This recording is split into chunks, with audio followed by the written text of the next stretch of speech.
കടൽ മണൽ ഖനനത്തിനെതിരെ സമരപ്രഖ്യാപനവുമായി ലത്തീൻ സഭ ഈ മാസം 27-ന് തീരദേശ ഹർത്താൽ നടത്തും. കടൽ ഖനനം കേന്ദ്രത്തിന്റെ ഏകപക്ഷീയമായ തീരുമാനമാണ്. കടൽ ഖനനം നടത്താനുള്ള നീക്കം കേന്ദ്രം നിർത്തണമെന്നും ലത്തീൻ തിരുവനന്തപുരം അതിരൂപത മെത്രോപൊലീത്ത തോമസ് ജേനെറ്റോ പറഞ്ഞു.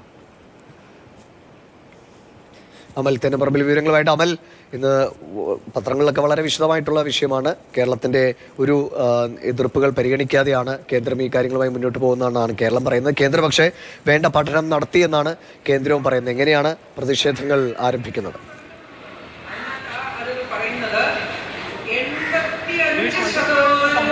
വലിയ ആശങ്ക നിലനിൽക്കുന്ന ഒരു വിഷയമാണ് ഈ ഖനനം എന്ന് പറയുന്നത്. തീരദേശ മേഖലയിലെ ആവാസ വ്യവസ്ഥയെ തകർത്ത് തരിപ്പണമാക്കുന്ന ഒരു പ്രശ്നം എന്നുള്ള നിലയ്ക്കാണ് മത്സ്യത്തൊഴിലാളികൾ ഇതിനെ കാണുന്നത്. അതിനാൽ തന്നെ അവർക്ക് പിന്തുണ പ്രഖ്യാപിക്കുന്ന മത്സ്യത്തൊഴിലാളി ഫെഡറേഷൻ അടക്കമുള്ള സംഘടനകളും ഈ വിഷയത്തിൽ പരസ്യമായ സമരപരിപാടികളിലേക്ക് കടക്കുകയാണ്. ഏകപക്ഷീയമായി ആരോടും ചർച്ച ചെയ്യാതെ കേന്ദ്ര സർക്കാർ എടുത്ത ഒരു തീരുമാനം അത് അടിച്ചേൽപ്പിക്കാൻ അനുവദിക്കില്ല എന്നുള്ളതാണ് ഈ സമരപ്രഖ്യാപന കൺവെൻഷനിൽ ഇപ്പോൾ ലത്തീൻ അതിരൂപത വ്യക്തമാക്കുന്നത്. ലത്തീൻ രൂപതയുടെ നേതൃത്വത്തിലുള്ള കൺവെൻഷനിൽ ഇന്ന് ഒരു സമരപ്രഖ്യാപനവും നടന്നിരിക്കുന്നു. 27-ാം തീയതി സംസ്ഥാന വ്യാപകമായി തീരദേശ ഹർത്താലിന് ആഹ്വാനം ചെയ്തിരിക്കുകയാണ് സംഘടന. മത്സ്യബന്ധനത്തിന് അന്ന് കടപ്പുറത്തു നിന്ന് ആരും പോകില്ല, അതോടൊപ്പം തന്നെ ഹാർബറിലെ പ്രവർത്തനം അനുവദിക്കില്ല എന്നുള്ള കാര്യങ്ങളാണ് അവർ പ്രഖ്യാപിക്കുന്നത്. ഇതിന് മറ്റ് സംഘടനകൾ കൂടി ഈ ഹർത്താലിന് മറ്റ് സംഘടനകളുടെ പിന്തുണ കൂടി തേടാനുള്ള ഒരു തീരുമാനമാണ് ഇന്നത്തെ സമരപ്രഖ്യാപന കൺവെൻഷനിൽ ഉണ്ടായിരിക്കുന്നത്. തോമസ് ജേനെറ്റോയാണ് ലത്തീൻ അതിരൂപതയുടെ മെത്രാപ്പൊലീത്തയാണ് ഈ ഒരു ഹർത്താൽ ഇപ്പോൾ പ്രഖ്യാപിച്ചിരിക്കുന്നത്. കൺവെൻഷൻ ഇപ്പോഴും തുടരുകയാണ്.